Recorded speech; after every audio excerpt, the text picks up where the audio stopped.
पूर्वी दिल्ली के मंडावली इलाके में रात गश्त के दौरान एक कार्रवाई ने एक बार फिर साबित कर दिया कि पुलिस की साधारण लगने वाली चेकिंग कितनी ज़्यादा अहम होती है। अक्सर लोग सड़क पर पुलिस की पेट्रोलिंग और गाड़ियों को रोककर जांच करने को लेकर नाराज हो जाते हैं, लेकिन कई बार यही रोक टोक बड़े अपराधों को समय से रोक लेती है। अक्षरधाम मेट्रो स्टेशन फ्लाईओवर के नीचे नोएडा लिंक रोड पर हेड कांस्टेबल धनराज और हेड कांस्टेबल कृष्ण गश्त कर रहे थे, तभी उनकी नज़र एक काली अपाचे बाइक पर पड़ी जिस पर नंबर प्लेट नहीं था, जिस पर दो संदिग्ध युवक सवार थे। पुलिस ने रुकने का इशारा किया, दोनों भागने लगे। दोनों कांस्टेबल ने बाइक अड़ाकर तुरंत उसे दबोच लिया।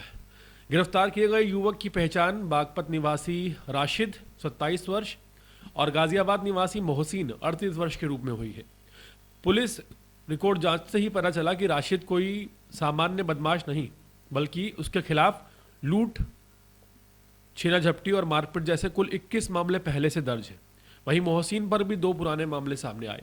तलाशी में राशिद की पैंट से एक बटनदार चाकू बरामद हुआ, जिसे पुलिस ने तुरंत जब्त कर लिया। बाइक भी कब्जे में ले ली गई। आर्म्स एक्ट को लेकर एक केस दर्ज किया गया है। शुरुआती पूछताछ में दोनों टूट गए और बताया कि सुनसान इलाकों में इनका काम है मोबाइल और चेन छीनने का और इस वारदात को अंजाम देने का।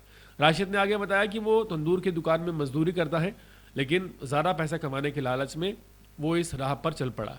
उधर मोहसिन पेस्ट कंट्रोल का काम करता है, लेकिन उसके ऊपर भी पुराने 2 केस हैं, जिसकी वजह से पुलिस रिकॉर्ड से पहले में ही चर्चा से बना हुआ है।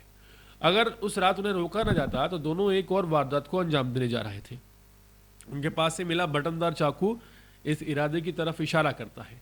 अधिकारियों का कहना है कि बिना नंबर प्लेट की बाइकें अक्सर अपराधियों की पहली पसंद होती हैं, क्योंकि इनसे पहचान छिपाना बहुत आसान हो जाता है।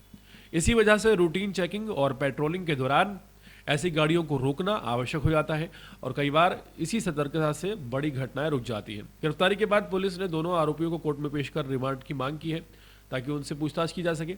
पुलिस की उम्मीद है कि पूर्वी दिल्ली के कई इलाकों में हाल ही के दिनों में हुई मोबाइल और चैन छिनैती की घटनाओं का पर्दाफाश इन्हीं गिरफ्तारियों से होगा। डीसीपी अभिषेक धानिया ने इस बात की जानकारी दी है कि दोनों आरोपी आपस में लंबे समय से संपर्क में थे और कई वारदातों को मिलकर अंजाम दे चुके हैं। पुलिस अब ये जांच कर रही है कि इनका अन्य अपराधियों या किसी बड़े गैंग से कोई संबंध है या फिर ये दोनों इंडिविजुअली अपराध को अंजाम देते हैं। लंबे समय से पुलिस की पकड़ से बचते हुए अलग अलग इलाकों में ये सक्रिय थे। इनकी गिरफ्तारी से स्थानीय लोगों में राहत है, क्योंकि कई हफ्तों से इलाके में छीना झपटी, मोबाइल छीनने की और चैन छीनने की घटनाएं बढ़ गई थी।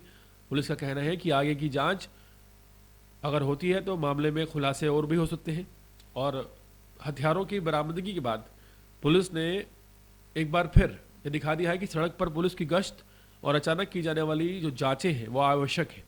कई बार साधारण से दिखने वाली कार्रवाई बड़े अपराधों को रोककर लोगों की जान और उनके माल की रक्षा करती है। सुरक्षा बहुत ज़रूरी है, इसलिए जब भी पुलिस इस तरह की जांच करे तो पुलिस का सहयोग करना हमारा फ़र्ज़ हो जाता है।